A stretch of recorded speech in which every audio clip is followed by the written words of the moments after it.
I'd just like to welcome everyone to our Lunch and Learn event, COVID-19 and and the Black Lives Matter movement in Montreal. So I'm Anna Hunt from Questgren, so Quebec English Speaking Communities Research Network, who is hosting the event. We're located at Concordia University. But before continuing, I just want to begin by acknowledging the Indigenous peoples of all the lands that we're on today. So although we're gathering in an online space today, Concordia, myself, many of us today are located on unceded Indigenous lands. So the Gunyakiragi Nation is recognized as the custodians of these lands and waters, and Tiohtià:ke, Montreal, is historically known as a gathering place for many First Nations. And today it is home to a diverse population of Indigenous and other peoples. And I want to reiterate that we respect the continued connections with the past, the present, and the future in our ongoing relationships with Indigenous and other peoples and all peoples in Montreal, in the Montreal community and beyond. And also now, before I finish my segment, I'd just like to say thanks to our funders, the Secrétariat aux relations avec les Québécois d'expression anglaise and the Department of Canadian Heritage, who, thanks to them, the event's possible today. And now I'm going to pass you over to our moderator, who is project researcher at the Black Community Resource Centre, and John Davids. And my pleasure to introduce you to John Davids, who I will highlight. Thank you very much, Anna. And having been invited to Lunch and Learn, I'm very happy to have the chance to moderate today's event. My own project, Black in Quebec, has been working to conduct research pertaining to Quebec's English-speaking Black community. And upon meeting today's presenters, we're very pleased with where our collaboration has brought us, and we're very eager to continue this journey. The Lunch and Learn series has provided a platform for researchers working on the topic of English-speaking Quebec to showcase their work, take on questions from the audience, and make new contacts/connections, all in an easily digestible hour, no pun intended. But more so than that, it's an event which highlights the community in community research, allowing audience members a glimpse into questions being asked about our environment today and what the implications for tomorrow may be. As someone who's presented here, I can certainly say doing so was highly encouraging, especially after the question period. And I think this sense of community had something to do with it. We're not just posing questions for the sake of doing so, but rather find ourselves in a community and in a time with very particular challenges that need to be met with strong inquiry and work to manifest solutions. And who better positioned to do that than members of the community? Our presenters today are two people whom I have a great respect for and who have and continue to contribute meaningful research to our community. Having met them less than a year ago, we have developed a truly meaningful discourse that is in tune with our contemporary environment. And this has been followed up by research that is beyond relevant, it's urgent. Dr. Richard Kestner is a professor of psychology at McGill University. He did his PhD at the University of Rochester and a postdoctoral fellowship at Harvard. He has dedicated more than 30 years of research to studying human motivation, and he is the founder and director of the McGill Human Motivation Lab, and he has published over 200 scientific articles. In 2007, Dr. Kestner received the Canadian Psychological Association Award for Excellence in Training, and in 2008, he won the Principal's Prize for Excellence in Teaching at McGill. Dr. Kestner's recent work focuses on how to effectively set and pursue personal goals. Dr. Anne Holding is a clinical psychologist and a postdoctoral research fellow specializing in human motivation and goal pursuit. Her particular focus of interest is why certain goals don't work out in the ways we expect them to, and how to let go of goals that become unattainable.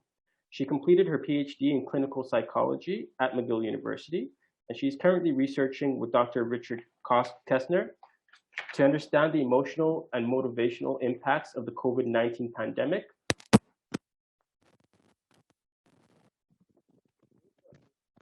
Many, including myself, and continue to inspire and conduct cross-disciplinary research.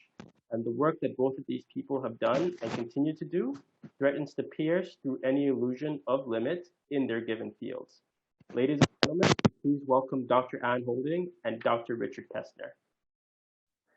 Thank you, John. Yes, okay. I think I'm all set then. I'm very excited to be here. In the last year, I think I've learned a lot about community research, and I'm so happy that I was welcomed into QuesCren, and I'm delighted that I've been working with the Black Community Resource Center, and I've really valued the collaboration with John and Zhao Yan and Dr. Bain and Rayanne. And I do want to begin by saying that I've always been a basic motivation researcher. So I'm very excited about the community work that Anne and I are doing here. I'll be giving this presentation. Anne will help with answering the questions. But I want to acknowledge that it's a new area, and I may miss some of the subtleties and complexity. John has been educating me about that, and I really appreciate that.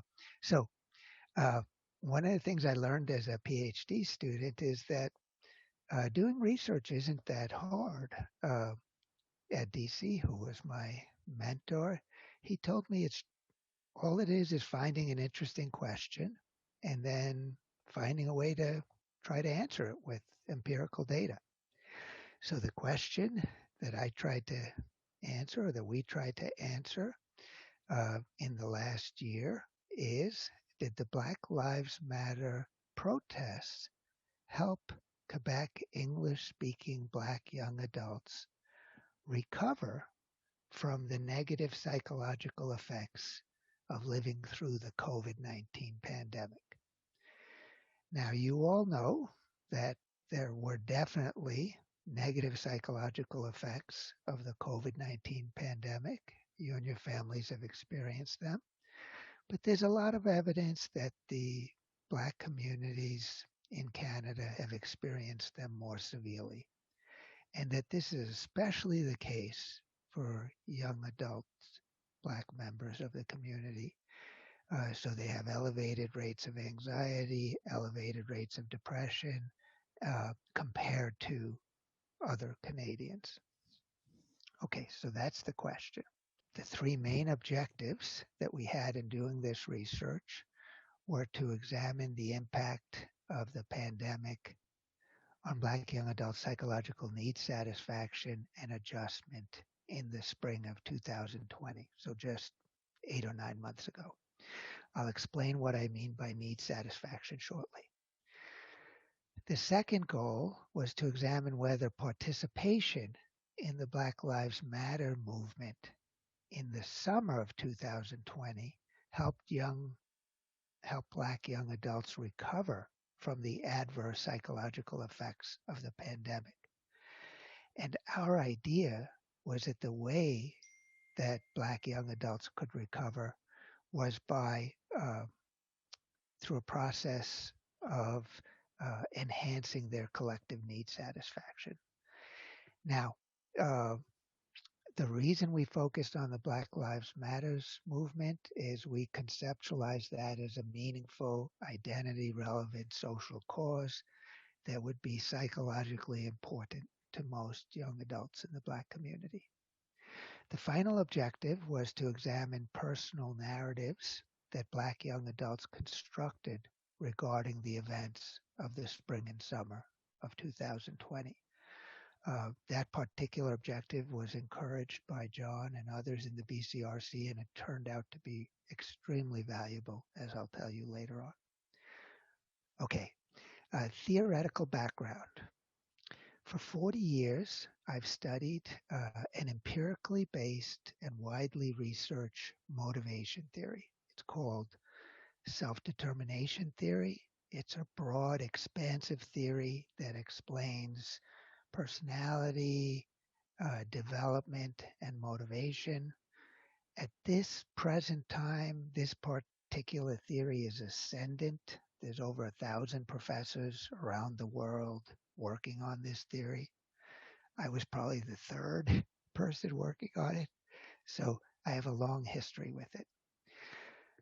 My guess is that most of you in this audience would resonate to this theory because it's an optimistic, humanistic, and organismic theory that argues that growth, development, and well-being depend on the extent to which we have our basic needs, basic psychological needs, satisfied versus frustrated.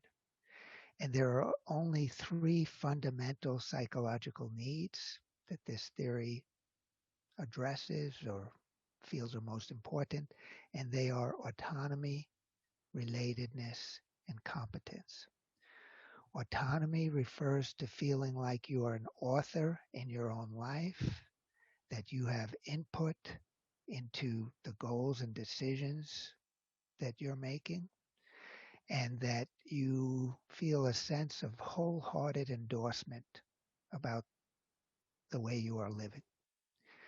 Relatedness refers to feeling like you have important connections with other people, that you care for them, and that they also care for you. Doesn't mean everyone has to like you, but that there's a critical mass of people where you feel a reciprocal attachment. Competence, the third need, has to do with feeling like you can master tasks. It's not necessary to feel like you're perfect at everything. What's more important is to feel like you can learn how to do things. So the three fundamental psychological needs are autonomy, relatedness, competence. To remember it, I suggest the acronym ARC, ARC, and I think the theory provides evidence that the arc of our lives and the arc of our children's lives depends on us and them having their three basic needs relatively satisfied. You'll notice that I capitalize and put in red the A for autonomy, because that's what's unique about self-determination theory. Many psychological theories have argued that attachments and competence are fundamental. Self-determination theory is the only theory that has argued that autonomy is fundamental. Okay, so that's my theory. That's my ballywick. However, we're integrating that theory with an intergroup theory called social identity theory. And social identity theory proposes that people define their sense of self partly by identifying with social groups, so with religious, ethnic, or racial groups. The theory also argues that social identities are most influential when individuals consider membership in a group to be central to their self-concept, and they feel strong emotional ties to that group. So our working assumption in doing this research is that in Quebec, in the English-speaking community, Black young adults are probably highly identified with the Black community, and that it is central to their self-concept, and they have strong emotional ties. Now, to give you a sense of social identity theory, I want to mention when I wanted to join QuesCren 9 months ago, I phoned Lorraine. She was very gracious in explaining what the organization was about. She welcomed me to join. But we talked for about 45 minutes about my background. And then she said, I hope you don't mind, but I want to ask you, when you talk about English-speaking Quebecers, it doesn't sound like you think you're one of them. And I was really surprised by that insightful observation. And what Lorraine was picking up on is that unfortunately, even though I've now been here in Quebec for 33 years, I have not identified as an English-speaking Quebecer. I think I identify as an American and as a Catholic. And I know that a month ago, when the Capitol was stormed, it shook me up, and I had concerns about what it means to be an American. And I know 10 years ago when the Pope Francis was selected the new Pope, I was excited to go to Mass again for the first time in a long time. So I do have identities and groups that I seem to have internalized and care about, but I'm still in the process of, you know, working harder to realize that I'm part of the English speaking community. And being part of this group has helped me with that. Okay, so the two theories, it's a motivation theory, self-determination theory, and it's about personal experiences. Then there's an intergroup theory, and I would just like to mention that about a year ago, a former student, Frank Kachanoff, published an outstanding article in which he tried to integrate self-determination theory and social identity theory. And he made the point that when we think about our needs and whether they're being satisfied or frustrated, we should not only think about personal needs, but also collective or group needs. So that for a young adult Black English speaking person, it makes a difference whether they feel autonomous and competent in their everyday activities. But it also makes a difference whether they feel that the Black community has an opportunity to be competent, to be autonomous. And it's important that they feel that the Black community is valued by the other communities in Montreal, in Quebec, and in Canada.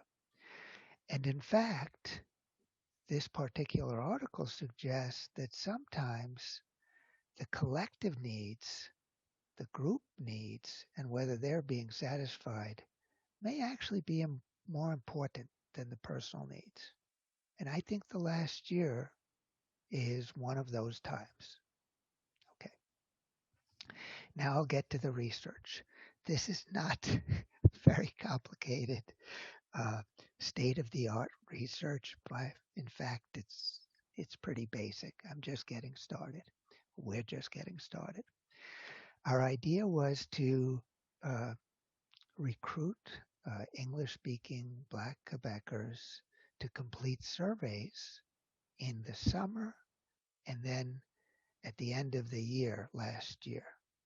And we hope to recruit 200. We were able to get 106 to complete the first follow-up, the first assessment, and then another 86 to complete the follow-up. We designed it so that it would be partly a retrospective study, and then there'd also be a prospective component. I generally find prospective findings more compelling, but in our situation, it was important to capture what had happened very early in the spring of 2020. So when we assess people in July and August, Black, young adult, predominantly English-speaking Quebecers, we asked them to report on how they had experienced the COVID-19 pandemic in one set of questions, and then how they experienced the BLM movement. We broke down adjustment in terms of an achievement sphere, a social functioning sphere, and a well-being sphere. We used our standard instruments to assess need experiences, whether autonomy, relatedness, and competence were more or less frustrated or satisfied during those times. And then also we measured the collective need experiences. We measured needs experiences at the individual collective level, and then we collected some narratives. I'll show you how we did that.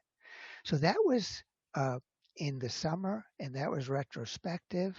But then in December, actually, November, December, we followed up people again. We asked them again how they were now viewing the impact of the pandemic and the BLM movement, and we reassessed individual and collective needs experiences. And the other thing is that We assessed anxiety, depression, and subjective well-being at both time periods. I'll tell you about that subsequently. Okay, so here's an example of how we measured adjustment in relation to the pandemic and then in relation to the Black Lives Matters movement. And you can see that we kept it simple. We asked people about education, employment, social things, mental health. And we used a very simple scale where participants just had to say whether the pandemic made their lives somewhat worse, a lot worse, or medium amount of worse. Or it could have stayed the same, or it could have gotten better. So it was a -3 to +3 scale. For the pandemic, I'll show you how I would have answered or how I would answer it. I was really surprised. My education, my schoolwork's actually gotten a little bit better. I have found in this last year, I'm in a privileged position. I can do more work even than before. Also, because I'm in a privileged position, my employment hasn't changed. Now, where I found changes, and I think where most of you found changes, is on the relatedness side of our life. And this is particularly true for friendships and acquaintanceships. Our romantic partner, my wife, your romantic partners, that's probably stayed somewhat the same. Maybe there might be more tension. Family, my daughter's been in the bubble with me. So the changes have mostly been on the social side for me. Health-wise, I think my mental health is fine. Physical health, I am now running, but I think I've lost every bit of muscle that I ever had because I haven't done any strength training in the last year. So now I can answer the questions about the pandemic pretty easily.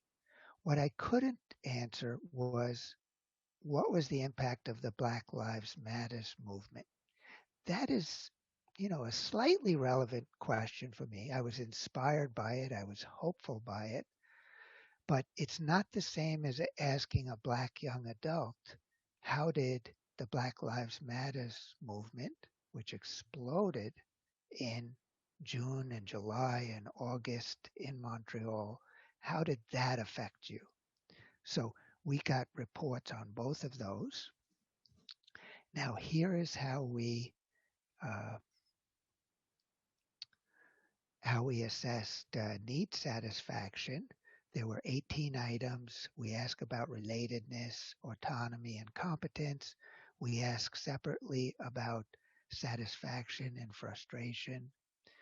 Then we do the same thing where we ask about collective need satisfaction and collective frustration. And finally, we get to the narrative accounts. I haven't used narrative accounts in 30 years or so, but when I was a postdoc at Harvard, we used to collect narratives in order to measure implicit achievement motivation or power motivation. So I modeled this after my work in that area. So our participants were asked, in the space below, we would like you to write a short story about your experience this spring and summer as a young Black person having to deal with the worst pandemic in 100 years in the largest civil protests in 50 years. Please take 5 minutes and try to give the story a beginning and a middle and an end. Don't worry about the technical aspects. Now, I think it's really valuable to collect narrative accounts from young adults because that's a time of life when people start working on their narrative identity. They start putting together the stories from earlier in their life. They start making connections. And there's often important themes and trajectories to one's narrative account that's likely to set the stage for how we construct an autobiographical narrative for the rest of our lives. Most of you probably know about the research which suggests if you get someone who's 60 years old like me, you ask them to start telling the story of their life, they'll focus about 60% of their time on the ages of 18 to 24 or so. These are the critical ages of our life most often that give shape and meaning to everything that's happened to us. So this past summer, with spring and summer, with a once in a lifetime pandemic and a once in a lifetime civil rights movement, you would think there would be great potential for narrative identity to be formed in the context of these events. Here's an example of one narrative that someone wrote. My experience during the pandemic era has been bittersweet. I've become very prayerful, done a lot of meditation to ensure I stay hopeful and happy. I'm still pursuing my goal of having a baby this year, as I've desired to be a mom for the longest time. Though my income has been reduced, I'm still trusting for a better future. This pandemic has brought out measures to deal with social distancing that I'm observing keenly. As a Black woman, I feel that I am no longer treated with prejudice, all thanks to the Black Lives Matters movement. I hope to see this pandemic coming to an end and that the affected will recuperate from the illness. I trust that the will of God will prevail. This example, I think, illustrates something that surprised me, which is people took the narrative seriously. They wrote thoughtful, poignant, personal stories. Some of them chose to focus mostly on the pandemic. Some focused more on the BLM. I'll say more about what we learned from that. Okay, so here are the main results. And there's two kinds of statistical analyses we did with these. So this is where participants were asked in July to retrospectively judge the impact of the pandemic and then the impact of the BLM Lives movement on their achievement, their well-being, and their social functioning. The scales went from -3 to +3. So the first statistical test, it's a one-way analysis of variance, is you can see whether the means, you could test whether the means are different from 0. The other test you can do is to compare the ratings for the BLM movement for the ratings with the COVID-19. On that, things were very clear. The pandemic was a much more negative experience than the BLM movement. However, there was some variability, and you can see that it's particularly on achievement, so that's school, that's work, that the pandemic was judged to have been very negative in its effect. And social functioning was somewhat less than the effect on well-being. I had actually thought that the BLM movement might have some positive effects, so that people would say participating in this civil rights movement enhanced my social functioning or my sense of well-being. We did not find that in July. Instead, for well-being and social functioning, the effects of the BLM movement were null. They were neutral. And for achievement, our participants actually said that the BLM movement and participating in it had a negative effect on school and work. I'm not sure. Well, I'll say more about that. So those were our initial findings. These are retrospective. But in December, we asked the same questions again. How has your adjustment been impacted now that the year's over and you have more perspective? Do you think the pandemic made various parts of your life worse, the same, or better? And then the same questions were asked for the BLM movement. And, a different picture emerged in December, where now that several months had passed, participants were saying that the BLM movement and participating in it did have positive effects on achievement, well-being, and social functioning. And surprisingly to me, the negative effects of the pandemic had seemed to be washed away, so that for achievement and social functioning, young adult Blacks were no longer remembering that the pandemic had made things a lot worse.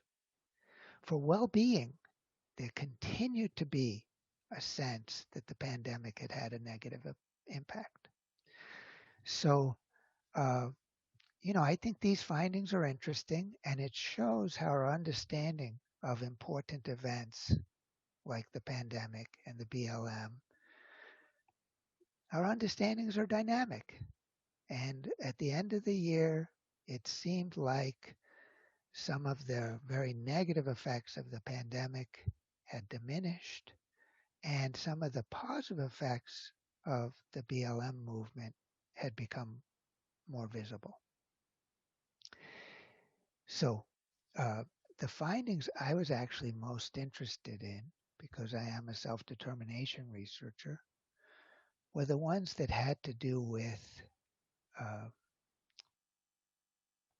the young adult English-speaking Blacks' experience of need fulfillment versus need frustration.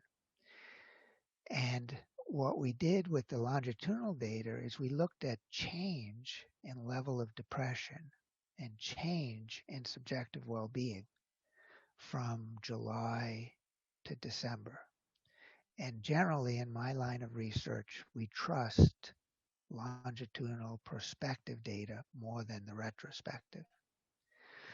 And what we were able to show is that need satisfaction was significantly related to improvements in well-being, but it was only the collective need satisfaction.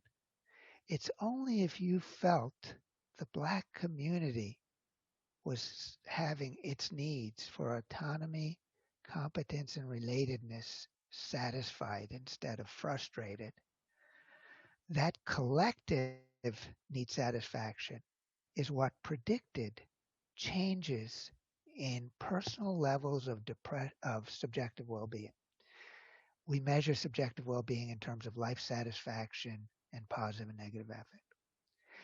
Now, with depression, we again found that it was only the collective needs, but this time it was frustration.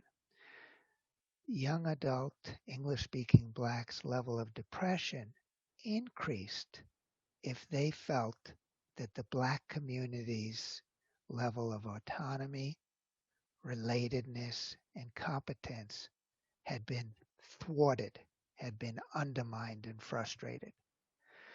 The personal need, satisfaction, and frustration did not make any difference. And in most research, it makes a big difference. It's a predictor of how we'll be doing 3 months from now, 6 months. So I think it's very unique, and it's important that for the Black young adults in our samples, it was the collective experience that was most important. Okay, let me see how I'm doing on time. I just have 2 slides left. Yes. Okay. We analyzed the narratives, and I felt the data was very useful. Uh,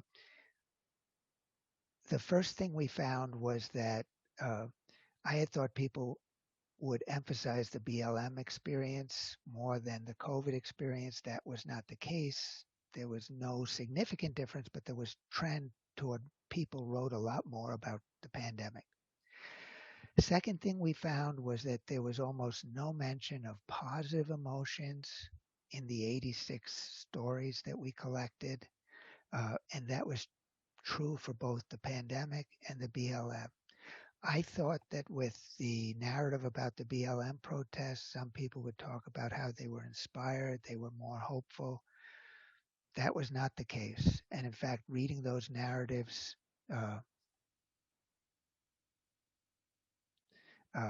we learned that people were distressed by the BLM. movement because they just felt these terrible things continued to be happening. Uh, we did find negative emotions were linked to both the COVID and the BLM. And the final thing I'll tell you is that we did a second study to really hone in on English speaking versus French speaking uh, Black young adults in Quebec. And there we did find some evidence, and we have a larger sample for this, that it's the English speaking Black young adults who are more likely to report lower subjective well being. And they also reported less benefit from being in the BLM movement. I'll stop there. I just want to thank everyone in my lab and everyone at the BCRC and Questcreen for inviting me, and I'd be very happy to answer questions. Sorry about the audio problems. Thank you very much for that, Richard. That was a really great presentation. It was super interesting. And we are a little bit tight on time, so I just wanted to kind of maybe just jump into some of the questions. And we can start right away with a question from Michael from QCGN, which asked essentially if you could remind him how respondents were recruited for this um, uh, for this research. Yeah. I'm glad you asked that, Michael, and you you hit upon what was most difficult about this research. Anne and I usually collect our data from McGill undergraduate students, sometimes Concordia students, and it's really easy to collect data. Community data is much more difficult. Fortunately, we had the collaboration and partnership of John and Zhao Yan and Ray Ann and Dr. Bain. And so our most of the data that I presented was collected through the network of organizations that are affiliated with the Black Community Resource Center. And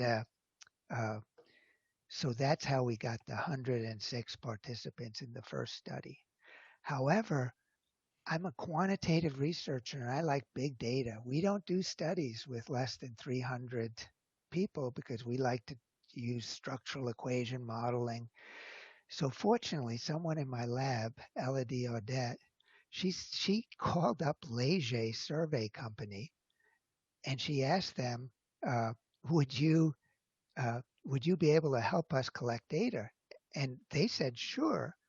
And in fact, they have a national panel that is representative. So they have 25,000 participants who are regular. They're kind of like part-time employees. And they have 400 Black young adults included in this representative panel. So we said, can we send a survey? It only costs $8.50 per person. And it took about 1 week to collect 400 participants. So now the problem with the Leger study is that it's nationally representative, and we got 140 people from Quebec, but it was predominantly French-speaking Black Quebecers because the Black French-speaking community is so much larger than the English-speaking community. But Michael, the hardest thing and what I have to learn more about is how to collect large amounts of data in community studies like this. Okay, thank you for that answer, Richard. We have another question right away from Chris, and the question was to you, directed to both you and Anne. What surprised you the most about some of the findings so far?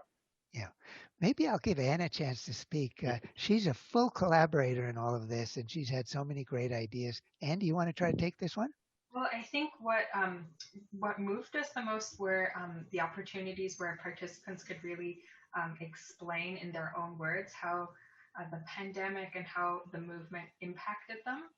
And the narratives were incredibly rich and powerful. And even though we had just asked people to write a few sentences, we sometimes got really long statements from people where they had really thought about how are these events impacting them. And I think something and I think this comes through in the narrative analyses that Richard kind of touched on a bit earlier, but I don't think we talked about in a lot of detail, but that was the extent to which participating in the BLM movement wasn't necessarily perceived as being very positive. We didn't notice a lot of positive words. There were a lot of, it seemed to be something that had drained people and that had exhausted people, even though in the data we then see over time there were these benefits to having participated. So there was a contrast there that we're trying to wrap our head around and reconcile. While the narrative statement suggested it was a more draining experience, the quantitative and prospective data suggest there was something beneficial. So that, I say, would be one surprising find. I would just say something in follow up. I actually thought there would be more positive experiences of the BLM movement. And sadly, I realized that my perspective I hadn't really put myself in the place of young adult Black people, because, I mean, I was so excited by how large the protests were, how diverse the protests were, and I felt like things were finally changing. But in reading the narratives, what I saw is that the Black young adults, their experience was more, young Black men keep getting killed unjustly. And it's happening every 3 days, every 5 days. So it was more the injustice that was salient, and kind of the fact that the injustice is not changing. So that really made me try to do a better job of differentiating what it might look to an outsider versus someone who has to live with that kind of experience. So I really appreciate that John encouraged us to include the narratives. It was eye-opening for me. Thanks for those responses. The next question comes from Sheldon at John Abbott College. It's a question about what the age range of these young adults were. Just to kind of answer it off the bat, it was 18 to 35. Yeah. This was our sample size for the first two. Yeah, that's great, John. And we prepared some descriptive statistics just for these kinds of questions. So on average, our participants are 25, so they're not very, very young. They are kind of in the middle of the age range we're sampling, but there's a standard deviation of about 4. So anything from 21 to 29, that's the majority of our participants. So they're not very, very young, and they're not on the older spectrum either, but that's correct, John. So yeah. And I think some of you might be shocked that we're including 35-year-olds as young adults, because you probably remember when you had your 30th birthday and you thought, oh my gosh, I'm ancient now. But there's been an adjustment in psychology where it seems like this young adulthood or emerging adulthood is stretching out, so that young people don't really feel like they're fully adult, that sometimes until they're into their 30s. And in terms of being able to collect more data, we also thought it was useful. But Anne is right that, of course, 25-year-old is kind of the modal age, or the mean age. I have another 2 questions here that I think can one leads to the other in a way. And they come from the first one is from Gail, and the second one is from Rachel. So Gail asks, how were bilingual participants classified, as many young Black Quebecers are bilingual? And Rachel kind of follows with, why do you think there was a difference in the findings between the French speakers and the English speakers thus far? Yes, I think that's a really important question. And I just want to acknowledge that, of course, there's an incredible amount of diversity to the Black communities in Canada. And there's all different kinds of diversity in terms of linguistic backgrounds, immigration. We did collect all that information. We haven't fully analyzed bilingual status. I had some ideas about why we are finding that the English-speaking Black community is reporting lower well-being. and lower benefit from the BLM movement. Fortunately, I checked those ideas with John, and he said, you know, I think it's much easier to feel integrated into Quebec society if you're a French speaker. Part of my struggle in immigrating to Quebec is that I've tried to learn French. I can understand French, but uh, I can't have a conversation still. And so I always feel like, boy, I'm not really a full member of Quebec. So I think with language in Quebec, since you're a minority, it may be harder as an English speaker to really fully feel like you're part of the larger community. The other thing was suggested by a couple of my honor students who said that perhaps many of the protests were primarily French language events and maybe a lot of the organizing. I know that's not totally true, but again, I would have a feeling that if you were a French-speaking Black young adult, it might have felt easier to connect with a large number of people, and that might have more resonance. But I'm very interested if people have ideas about that. If you could email me at richard.kestner@mcgill.ca or send a note to John, because the study that we did with Leger is going to be longitudinal.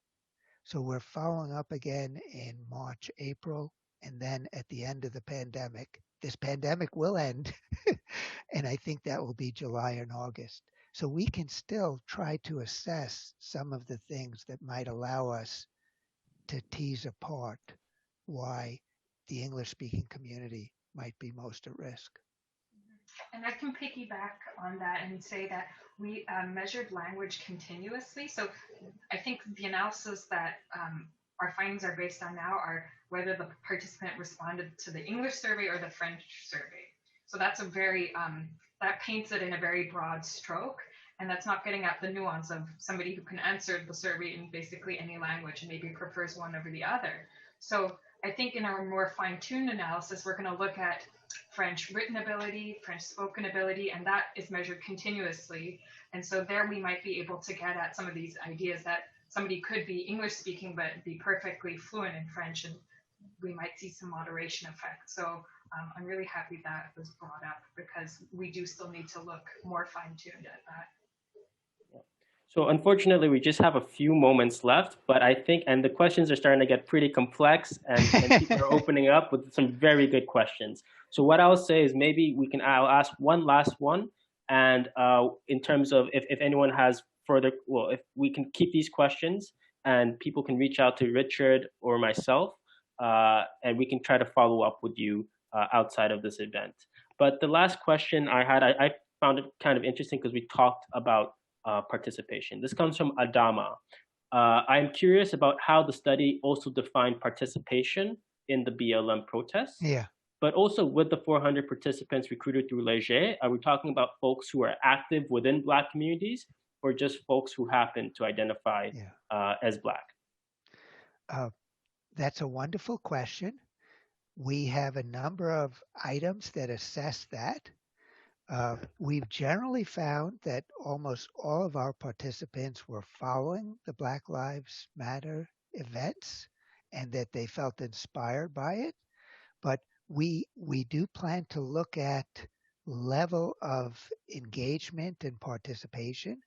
We've already done some analyses where we distinguish people who actually went and attended the street protests, and we compare that with people who were involved mostly through online means. We have some findings. I'm not comfortable talking about them yet because I think there's a lot of controversial issues about how we participate in civil rights events. And so I think we will figure that out, and we will be able to say more about that. But we have all those measures. I I believe I can say that it's safe to say everyone was engaged and felt like a participant in these movements, whether they were attending the protests, whether they were doing online activism. We know that. We've done some separate analyses, but I'm afraid the results are a little controversial, so I don't want to go out there with them yet. But maybe you could bring us back next fall, and we could tell you probably a pretty interesting set of findings. And as for the question regarding Léger, which I guess was the second part of that question, we didn't specifically recruit on the basis of participation. It was more looking at their panel of Black identifying respondents, so that we could maximize sample size. So in case that answers the second question. But there again, we're asking those control questions of the level of engagement, the kind of participation, to acknowledge that some people might not have been participating or were perhaps not as engaged. So we definitely want to control for that in our analyses. I'm going to just squeeze one last question in while we still have just a few moments, and I won't even take any more time to do so. Do you see any potential policy implications from your research that might be of interest to governments? And this comes from Lorraine. That's a wonderful question. And do you have any? My guess is that John and Dr. Bain and Rayanne and Xiaoyan will be consulting with them this is not a strong suit for me. All I can say is it's very clear to me that the pandemic had very damaging impacts. And the other thing I say that I think is really important is that for a young adult Black person, how their community is doing is incredibly powerfully connected with how they feel about themselves and their lives. And you could measure it in terms of depressive symptoms and anxiety. And that is not true for a young adult white person in Quebec. I think it's a different thing. So I have a feeling this focus on collective need frustration and the risk associated with that could help us understand how the stakes are so much greater for young adult Black people than for young adults in majority groups. And it may be worse for the English speaking because they're both a minority linguistically and racially. Okay. So with that being said, I think we're out of time. I really do thank both of our presenters and everyone who joined us today and participated. We had some more questions from Ms. Soma, Chris, a few other ones, but as I said, we can follow up with you on those. It's been a pleasure to moderate this event, and I will now turn the floor over to Lorraine O'Donnell, the research associate at Questgren, and she'll provide the closing remarks. Thank you very much. Hi, everyone. I'm very pleased. I see 60 participants. What a fantastic turnout. And I thank Richard Kestner, Anne Holding, and John Davids for making this event a success, plus the team at Questgren for getting it all together. I'm happy to say that Richard and Anne's paper, they're not only presenting, they're working on a paper. We've seen a draft and can't wait to see the final version. And it will be produced by Questgren as part of our working paper series. So please stay tuned and so that you can see the results in writing in coming months. I wonder if one of my team could put in a link to our working paper series so people can see what it is that we do at part of the time at Questgren. I would like to thank again our sponsors. So they're the Secrétariat aux Relations avec les Québécois d'Expression Anglaise, Canadian Heritage, and also the regular Questgren sponsors, which include the Canadian Institute for Research on Linguistic Minorities and Concordia University. So I just wanted to also invite people to subscribe to the Questgren mailing list because we have this event is one of a series we're going to be doing a whole new series of lunch and learn events. And John, Richard, I took note that you kindly offered, we're not going to forget that, to do some kind of follow-up. So maybe in the coming year or so we can do that, because obviously there's very, very rich data here for you and your team to analyze. I want to finally say, I hope everyone understands and sees through this kind of event the incredible value of having support for research on English-speaking Quebec, including its sub-communities, by which I mean the many different groups that make up what we call English-speaking Quebec, including, as we've looked at today, the English-speaking Black communities. It's really wonderful to have a group of concerned and dedicated researchers, and then to have community members and government people and other researchers show up to participate in this type of conversation.